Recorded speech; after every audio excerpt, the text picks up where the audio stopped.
Good evening. My name is, what is my name? My name is Daniel Haycott. I'm 84 years old. I'm from Orangeburg, South Carolina. And I'm here to tell you about the time my life changed. See, when I grew up, the world wasn't like it is now. See, there were people like me, and there were people like them. And in Orangeburg, it was quite literally one side of the tracks and the other side of the tracks. And I know some of you young people may not even believe this, but there's a time when whites and blacks, they didn't go to school together. They didn't even eat in the same restaurants. They didn't even drink from the same water fountains. And I got to tell you, I was okay with that. Because you see, whites and blacks just didn't mix because that's the way it was back then. But for me, it was more. See, when I was 10 years old, a black man came into my daddy's convenience store and killed him. And I don't know, maybe it was my 10-year-old mind or just the way things were, but truth is, I didn't blame that one person. I blamed all of them. So as far as I'm concerned, every black person was bad. They were less than me. They didn't count. And so, as I grew up, truth is, I went to college, became a CPA, and so I had some say in our community. You know, in 1968, there was what they called the Orangeburg Massacre. And people were, there's people at South Carolina State, they were just trying to go bowling, and the police said no. And it turned out that 3 black people were killed and 27 others were injured. As far as I'm concerned, they got what was coming. Because that's the way I thought. And so,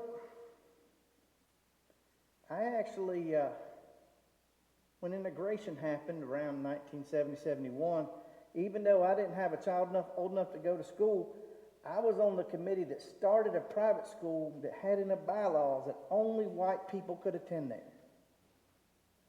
And that's the way it was. That's the way I thought. But then, long about 1981, something happened. Something I never expected to happen. I showed up to my church one day, at their Orangeburg Lutheran church, and sat in my pew. You know how it is. You got your pew. I see you. I see you out there. Although some of you, I bet, aren't in your regular pew. But I was sitting in my pew, and I was ready for the preacher to come up. Then saw out of the corner of my eye this black woman walk into the church. And she sat there 2 rows ahead of me on the other side. I couldn't believe it. I mean, we didn't exactly have a whites only sign on our church door, but you know, they had their churches and we got ours. And I was not ready for that day. In fact, I don't think I heard anything the preacher said. And as soon as offering was over, I went home. That was too much. I couldn't deal with that. But, you know, I figured, hey, she came one time, she ain't coming back. But she did. She's there the next Sunday. And the one after that, and the one after that.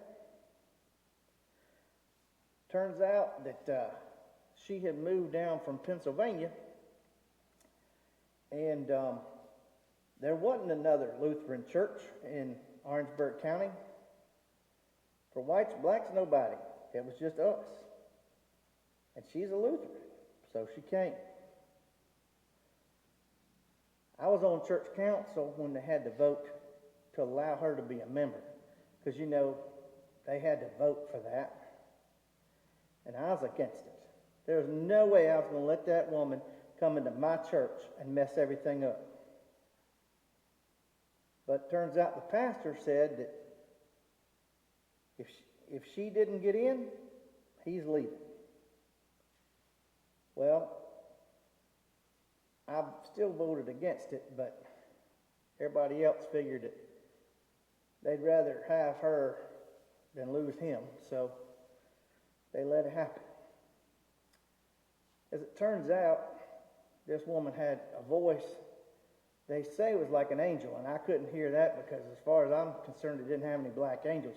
But I will admit she had a beautiful voice.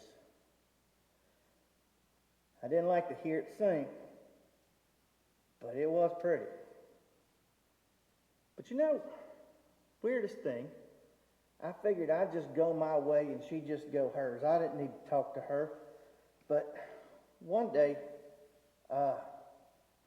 she came up to me.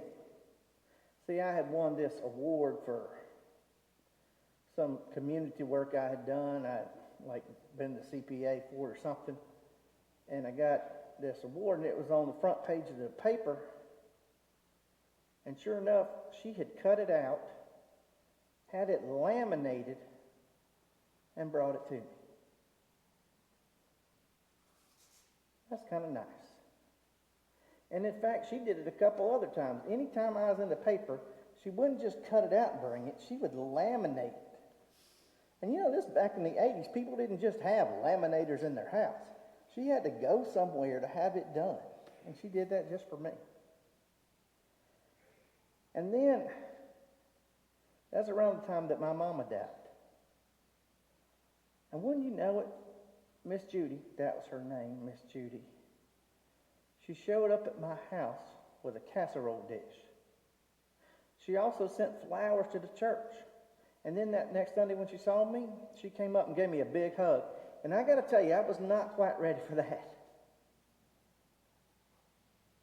But I realized it was okay. She's different. Maybe it's okay because she wasn't like the rest of them, see? But then word came out that Miss Judy was dying. She had cancer. And she fought it for a good long while. In fact, the preacher told me that several times he'd get phone calls that she was dying, and then he'd get there and she'd be wide awake and ready to go home. But eventually, it was too much and she passed away. I went to her funeral, and I got to tell you, it was unlike anything I'd ever seen, especially in Orangeburg. Walked in the room, and there were blacks, and there were whites, and they weren't one sitting on one side and one sitting on the other. It was everybody sitting together. And they would sing, and they would all sing together. And we would pray, and we would all pray together. And you know something I learned right there? It's not us and them. It's we. We're all God's people. We're all God's children. It doesn't matter what color you are. It doesn't matter what language you speak. God made us all. And it took me a long time to learn that. And I'm just sorry Miss Judy wasn't alive to see me learn that, but she's the reason. She wasn't just her coming in that church that day. As far as I'm concerned, God himself walked into that church to change me. And I'm glad he did. Since then, I went on and Kiwanis Club that I was in, I brought in the first black members we ever had. I bought a music stand because, for the new choir director, it was in her memory. Because I had a lot to make up for over the years because I had done wrong to a lot of people. But just, if I can tell you one thing tonight, just know this. We're all God's people. All of us.